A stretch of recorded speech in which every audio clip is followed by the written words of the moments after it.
और सीधे चर्चा के लिए चलते हैं। वरिष्ठ पत्रकार ज्ञानेश श्रीवास्तव जी हमारे साथ जुड़े हुए हैं। ज्ञानेश जी, आज तीसरे चरण की वोटिंग चल रही है, लेकिन उसके साथ ही कई ऐसे बयान सामने आ रहे हैं जो कहा जाता है ना, कभी कभी सियासी हवा का रुख मोड़ देने का मादा रखते हैं। आप देखिए, प्रोफेसर राम गोपाल यादव ने जो बयान दिया, बीजेपी ने चारों तरफ से उस पर अटैक कर दिया है। तीसरे चरण का चुनाव अभी चल रहा है, क्या लग रहा है सेल्फ गोल हो गया सपा से ये? देखिए, आस्था ऐसा है कि चुनाव में बयान को पकड़ना, उसको तोड़ मोड़ कर पेश करना, और यही बैकफायर करता है। कभी कभी एक जुमला जो है ना, चुनाव को हिट कराता है किसी पार्टी के लिए। और आज का जो मामला है राम गोपाल यादव जी का, मुझे लगता है कि उनको नहीं बोलना चाहिए था चुनाव की इस बेला में, खास करके जब तीसरा चरण का चुनाव शुरू हो रहा है।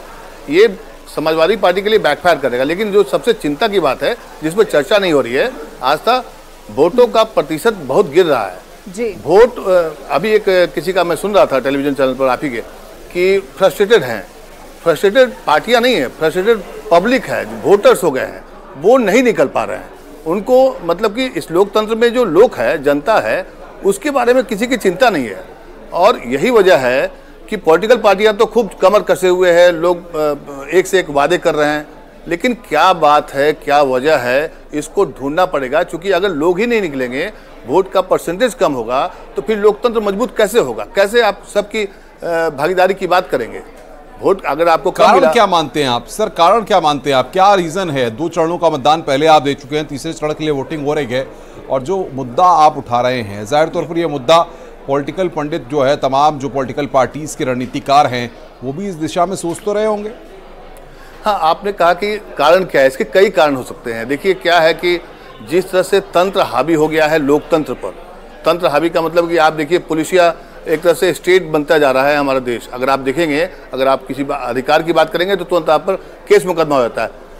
एक तो वो कारण है। दूसरा बात, लोगों को भरोसा टूटने लगा है पॉलिटिकल पार्टियों से। वादे बहुत किए जाते हैं। मोदी जी ने भी कहा था 2014 में कि अच्छे दिन आएंगे। समाजवादी पार्टी भी कहती है, कांग्रेस भी वादा की थी। कांग्रेस आज न्याय पत्र की बात कर रही है, लेकिन जब 70 साल से सत्ता में थी तो वो इस वादे को पूरा क्यों नहीं की? तो लोगों में कई तरह के सवाल हैं, मन में उठ रहा है। और लोकतंत्र का ये संक्रमण काल मेरे हिसाब से लग रहा है, जब उदासीनता आ रही है वोटर्स के प्रति। वोटर्स को ये उदासीनता जो है, इसको हम संक्रमण काल मान सकते हैं, लेकिन इस पर काम करना होगा पॉलिटिकल पार्टियों को ही, क्योंकि देश के लोकतंत्र में पॉलिटिकल पार्टी ही माध्यम बनते हैं लोगों के लिए। मुझे लगता है कि इस पर ज़्यादा चिंता करने की आवश्यकता है। अभी देखिए, चुनाव आयोग की भूमिका भी इस सवालों के घेरे में है। चुनाव आयोग की एक तरह से चुप्पी, कई मामलों में चुप्पी, धर्म के मामले पर, जाति के नाम पर, कई मुद्दे ऐसे हैं जिस पर वोटर्स नहीं चाहता है कि उस पर बात हो, लेकिन पॉलिटिकल पार्टी चाह रही है, बार बार उस मुद्दे को उठाती है।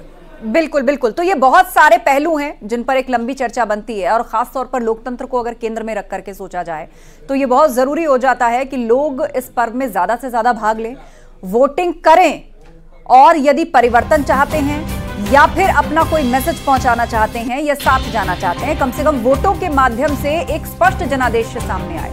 आप हमारे साथ बने रहेंगे, साथ ही चप्पे चप्पे पर हमारे रिपोर्टर्स भी हमारे साथ हैं।